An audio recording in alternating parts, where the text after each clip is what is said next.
À quel moment tu as su que tu voulais devenir humoriste ou comédien? Parce que j'ai l'impression qu'il y a un mix des deux. Oui, eh ben, écoute, en fait, Sam, je dirais que depuis, c'est vachement cliché, tu sais, on dirait une star intellectuelle, ouais, depuis que je suis petit, j'ai envie de chanter et tout. Mais non, en fait, depuis que je suis gamin, je sais que je tends vers l'artistique. Ça peut être le chant, ça peut être le rap, parce que je faisais du rap avant, l'humour, et après, c'est venu naturellement, tu sais, au repas de famille, à l'école, etc. On te colle une étiquette de mec drôle, et puis après, tu te rends compte un jour que c'est un métier, et le jour où tu comprends ça, tu as envie de le faire. Tu me disais tout à l'heure que certains sujets que tu abordais dans ton spectacle ou alors dans tes vidéos que tu postes sur Facebook ou sur YouTube t'ont posé des problèmes. Ouais. Moi, j'ai vu un de tes posts sur Facebook récemment dans lequel tu dis voilà, 4 posts ont été signalés dans la même journée. Oui. Un record. Aujourd'hui, j'ai appris que j'étais jaloux, raciste, haineux, un vrai hors-la-loi. Si je fais des blagues de Toto, ça va ou je vais être totophobe? Ouais, oui, mais c'est ça, c'est exactement ça. En fait, ce jour-là, c'était assez drôle parce que je parlais de deux sujets. Je parlais tu sais, de certaines meufs et qui disent à longueur de journée, par exemple, voilà, je vais faire ci, voilà, je vais faire ça. Et qui utilisent j'ai une vu cette intersection vidéo. religieuse. T'étais dans le train même. Voilà, tu vois. Qui utilisent une interjection religieuse pour dire des trucs qui n'ont rien à voir avec la religion. Et il s'avère que ces meufs-là disent voilà, moi j'y peux rien, je redonne la réalité comme je la vois, tu vois. Si elle disait sur le pape, je dirais sur le pape. Donc du coup, ouais, tu es un raciste, mais ça n'a aucun rapport déjà, parce que la religion, c'est pas une race.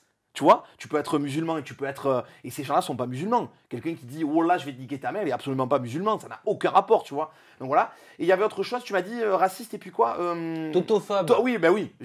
En fait, c'est ça. Je vais dire bonjour tout le monde, et un mec va me dire ouais, pourquoi bonjour, pourquoi pas bonsoir, c'est bonsoirophobe. En fait, il y a toujours un mec pour s'exciter pour rien, quoi, tu vois, qui comprend pas le second degré. Et donc, du coup, voilà, moi, ça me fait rire. Hein. Ouais, mais ça doit freiner quand même quand on est humoriste. Bah, ça veut dire que tu es obligé de penser au moindre mot que tu écris, que tu vas dire. Avant, oui. Maintenant, tu sais quoi excuse-moi, Sam, je vais être un peu vulgaire, mais il faut que ça sorte. Maintenant, à partir du moment où je blesse pas les gens vraiment, là, ça me ferait la peine, sinon, je m'en bats les couilles. Franchement, j'en ai rien à foutre. Que tu as déjà blessé des gens? Je pense. Et si c'est le cas, ça me chagrine parce que c'est pas le but. Les seules personnes que j'ai taclées fortement, c'est toujours des gens qui ont fait preuve de prétention à l'extrême, qui ont fait preuve de suffisance vis-à-vis des autres. Sinon, c'est jamais gratuit. Sinon, je vais faire un personnage, mais je vais pas citer le nom, tu vois. Donc après, il y a toujours des dommages collatéraux. Et pourquoi souvent dans ta voiture? J'ai remarqué, tu es soit dans le train, beaucoup dans ta voiture. C'est vraiment ton lieu de prédilection? Ben écoute, l'histoire elle est très simple. Tu veux faire des vidéos, j'étais comédien avant, t'as pas de matériel, t'as une bagnole. Et mon meilleur pote, il me dit, ben hello, fais comme tu fais avec nous, comme tu nous racontes des conneries dans la bagnole, tu te filmes et tu racontes des conneries dans la bagnole. Et tu parles de tout ce dont on parle, l'actualité. Et c'est venu comme ça. Et c'est devenu ta marque de fabrique. Oui, parce qu'après les gens ils disaient, ouais, et du coup, quand je suis plus dans ma bagnole, ils disent, ouais, qu'est-ce qui se passe, c'est dans la rue oui. et tout. Tu vois, il y a même des gens qui m'ont dit ça, c'est drôle. Quand j'ai dit que j'allais faire un spectacle, ils m'ont dit, ah, mais comment tu vas faire pour garer ta voiture J'ai dit, on joue dans un garage. tu vois ce que je veux dire. Donc, ils croyaient que j'allais faire un spectacle avec ma bagnole sur scène, tu vois.